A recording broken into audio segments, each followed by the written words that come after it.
Assalamu alaikum. Dear students and fellows, welcome to Skills Academy. Skills academy 2009 سے آپ لوگوں کو زیور تعلیم سے روشناس کرانے، آگاہی دینے، اسکلز سکھانے، خفیہ صلاحیتوں کو سامنے لانے اور پرسنالٹی گرومنگ کے ساتھ جاب ٹیسٹ کی تیاری میں بھرپور کردار ادا کر رہی ہے۔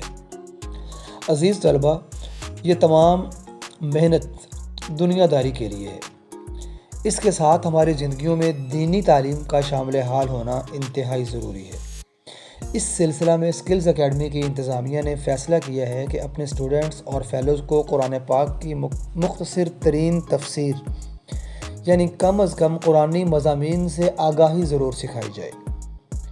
اس میں یقیناً نئی نسل میں مذہب سے قربت، قرآن سے لگاؤ اور زندگی میں برکت شامل ہونے کے ساتھ ہمارے معاملات میں بے سکونی کا عنصر بھی ختم ہو جائے گا، کیونکہ ترجمہ ہے الا بذکر اللہ تطمئن القلوب کہ بے شک دلوں کا سکون اللہ کے ذکر میں ہے۔ تو آئیے چھٹے پارے کے مضامین۔ اسلام برائی کی تشہیر کو پسند نہیں فرماتا، مگر مظلوم کو داد رسی کے لیے ظالم کے خلاف آواز بلند کرنے کی اجازت دی گئی ہے۔ آیت نمبر 150 میں بتایا کہ جو لوگ ایمان لانے میں اللہ اور اس کے رسول کے درمیان فرق کریں یا بعض رسولوں پر ایمان لائیں اور بعض کا انکار کریں یا ایمان اور کفر کے مابین کوئی درمیانی راستہ تلاش کریں، یہ سب لوگ پکے کافر ہیں۔ مومن صرف وہی ہیں جو اللہ پر ایمان لائیں اور بلا تفریق اس کے سارے رسولوں پر بھی ایمان لائیں۔ آیت 153 تا 161 میں یہود کی بہت سی جہالتوں، سرکشیوں، ہٹ دھرمیوں اور فرمائشی مطالبات کا ذکر ہے۔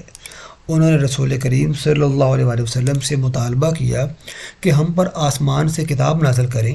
اللہ تعالیٰ نے فرمایا کہ یہ موسیٰ علیہ السلام سے اس سے بھی بڑے مطالبات کر چکے ہیں۔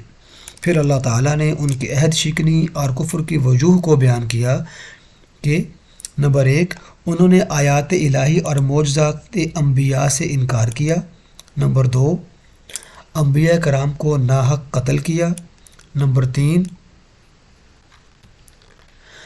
حضرت مریم پر بہتان باندھا۔ نمبر 4، عیسیٰ علیہ السلام کے قتل کا دعویٰ کیا۔ نمبر 5، ہٹ دھرمی سے یہ کہا کہ ہمارے دلوں پر غلاف ہے۔ آیت نمبر 163 میں بتایا کہ وحی ربانی اور نبوت کا سارا سلسلہ آپس میں مربوط ہے۔ حضرت نوح علیہ السلام اور ان کے بعد کے انبیاء کرام علیہم السلام اور حضرت ابراہیم تا حضرت عیسیٰ علیہ السلام متعدد انبیاء کرام علیہم السلام کا ذکر فرمایا۔ مزید فرمایا کہ کچھ رسولوں کے نام اور حالات ہم نے آپ پر بیان کیے، اور ایسے بھی رسول ہیں جن کے واقعات قرآن میں بیان نہیں ہوئے، جن کے نام قرآن و حدیث میں بیان ہوئے، ان پر نام بنام ایمان لانا فرض ہے، اور جن کے نام اور حالات بیان نہیں ہوئے ان پر اجمالی طور پر ایمان لانا فرض ہے۔ آیت نمبر 174 میں فرمایا، اے لوگو، تمہارے پاس اللہ کی طرف سے قوی دلیل آ گئی ہے اور ہم نے تمہاری طرف واضح نور نازل کیا ہے۔ برہان قوی دلیل سے مراد سیدنا محمد رسول اللہ صلی اللہ علیہ وآلہ وسلم کی ذات گرامی ہے۔ سیدنا محمد صلی اللہ علیہ وآلہ وسلم اور قرآن مجید سے مکمل وابستگی اختیار کرنے پر ہی صراط مستقیم پر ثابت قدم رہنے کا انحصار ہے۔ سورۃ المائدہ۔ سورۃ المائدہ میں فرمایا کہ مستثنیات کے سوا، جن کا بیان آگے آ رہا ہے، 4 پاؤں والے جانور حلال کیے گئے ہیں، لیکن احرام کی حالت میں شکار حلال نہیں ہے۔ مزید فرمایا کہ اللہ کی نشانیوں اور حرمت والے 4 مہینوں کی بے حرمتی نہ کرو۔ اسی طرح کعبہ میں بھیجی ہوئی قربانیوں اور جن جانوروں کے گلوں میں قربانی کی علامت کے لیے پٹے پڑے ہوں ان کی بھی بے حرمتی نہ کرو۔ اس کے بعد مسلمانوں کو نیکی کے کاموں میں ایک دوسرے کی مدد کرنے اور گناہ اور ظلم کے کاموں میں مدد نہ کرنے کا حکم ہوا ہے۔ یہ آیت مبارکہ جوامع الکلم میں سے ہے۔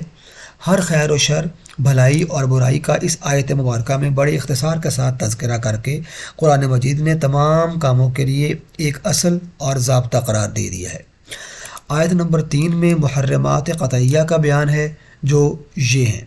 نمبر 1، وہ حلال جانور جو طبعی موت مر گیا ہو اور ذبح نہ کیا جا سکا ہو، یعنی مردار۔ نمبر 2، ذبح کے وقت بہنے والا خون۔ نمبر 3، خنزیر کا گوشت۔ نمبر 4، جس جانور پر ذبح کرتے وقت غیر اللہ کا نام لیا گیا ہو۔ نمبر 5 تا 10، وہ حلال جانور جو گلا گھونٹنے یا چوٹ لگنے سے مر جائے، یا بلندی سے گر کر مر گیا ہو، یا دوسرے جانوروں نے سینگوں کی چوٹ سے مار دیا ہو، یا درندوں نے کھایا ہو، یا بتوں کے استحان پر ذبح کیا گیا ہو۔ نمبر 11، فال کے تیروں سے قسمت کا حال معلوم کرنا۔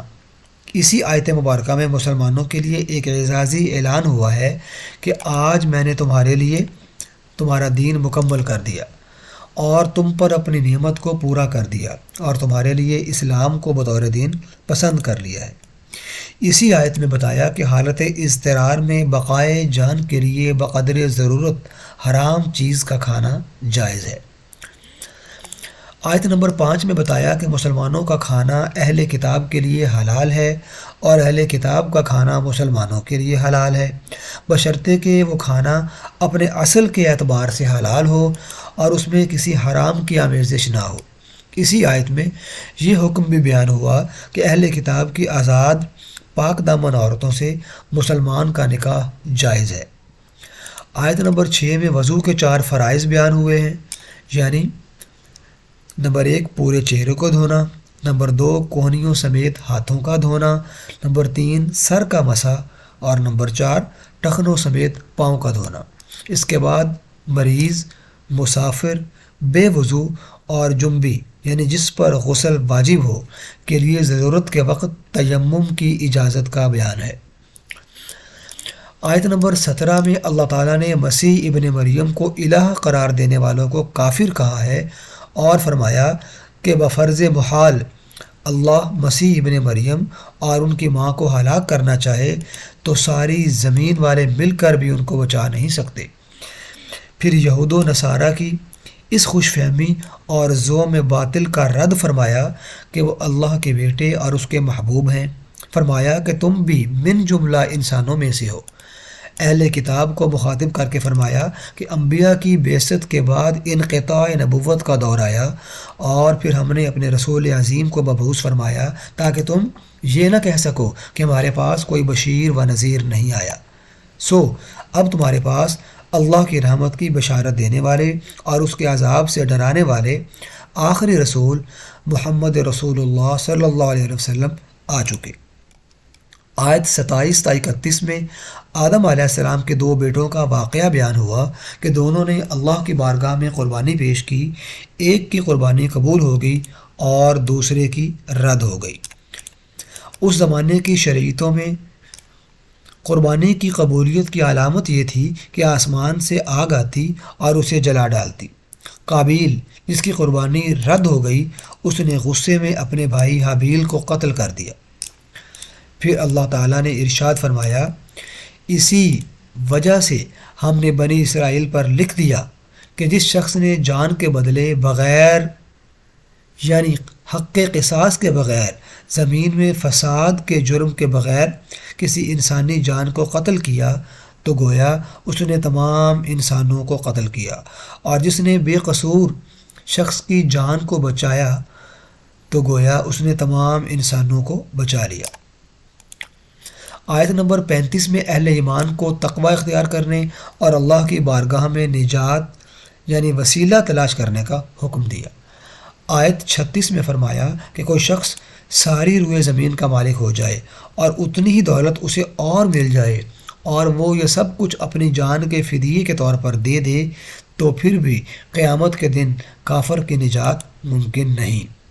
آیت نمبر 38 میں چوری کرنے والے مرد اور عورت کے لیے ہاتھ کاٹنے کی سزا کا حکم ہے۔ یہ ان کے کیے کی سزا ہے اور اللہ کی طرف سے دوسرے لوگوں کے لیے درس عبرت ہے۔ اس کے بعد اگر وہ توبہ کر لیں اور اپنی اصلاح کے لیے آمادہ ہو جائیں تو اللہ انہیں معاف فرمانے والا ہے۔ آیت نمبر 40 میں زمینوں اور آسمانوں کی بادشاہی اور عذاب دینے اور معاف کرنے کی قدرت رب العالمین کا خاصہ بیان فرمائی ہے۔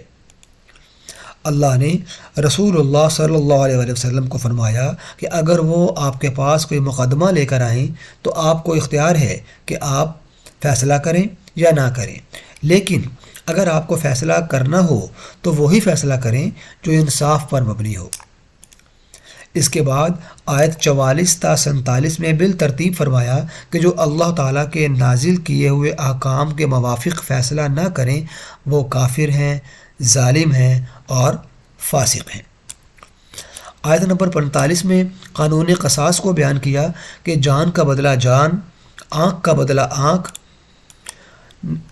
ناک کا بدلہ ناک، کان کا بدلہ کان، دانت کا بدلہ دانت، اور اسی طرح زخموں کا بھی قصاص ہے، اور جو خوش دلی سے قصاص دے دے اور اپنے جرم پر صدقے دل سے توبہ بھی کرے تو یہ اس کے گناہ کا کفارہ ہے۔ آیت نمبر 49 سے 50 میں بتایا کہ اللہ نے ہر امت کے لیے ایک شریعت اور واضح راہ عمل مقرر کی ہے۔ اگر اللہ کی مشیت ہوتی تو سب کو ایک امت اجابت بنا دیتا، لیکن اس نے اپنے بندوں کو اختیار دیا ہے کہ وہ حق یا باطل جس راہ عمل کو چاہیں اختیار کریں، اور اسی میں نیک و بد کی آزمائش ہے۔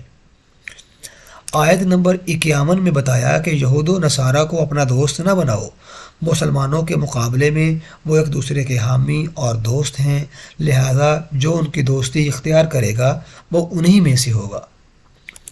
آیت نمبر 57 میں بتایا کہ اہل کتاب میں سے دین کو مذاق بنانے والوں اور کافروں کو دوست نہ بنانا۔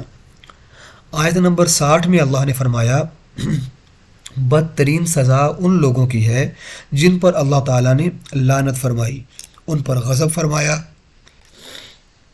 انہوں نے شیطان کی عبادت کی اور ان میں سے بعض کی صورتوں کو مسخ کر کے بندر اور خنزیر بنا دیا۔ آیت نمبر 57 میں بتایا کہ اہل کتاب میں سے دین کو مذاق بنانے والوں اور کافروں کو دوست نہ بنانا۔ آیت نمبر 60 میں اللہ تعالیٰ نے فرمایا کہ بدترین سزا ان لوگوں کے لیے ہے جن پر اللہ تعالیٰ نے لعنت فرمائی، ان پر غضب فرمایا، انہوں نے شیطان کی عبادت کی اور ان میں سے بعض کی صورتوں کو مسخ کر کے بندر اور خنزیر بنا دیا۔ آیت نمبر 73 سے 80 تک نصارہ کے عقیدے کی خرابیوں کو بیان کیا ہے۔ وہ تثلیث کے قائل ہیں، حالانکہ اللہ تعالیٰ کی ذات وحدہ لا شریک ہے۔ مسیح ابن مریم اسی طرح ایک رسول ہیں جس طرح ان سے پہلے رسول گزر چکے، اور ان کی ماں صدیقہ ہیں۔ اللہ تعالیٰ سے دعا ہے کہ وہ ہمیں قرآن کریم بہتر طور پر پڑھنے، سمجھنے اور عمل کرنے کی توفیق عطا فرمائے۔ آمین۔ وما علینا الا البلاغ المبین۔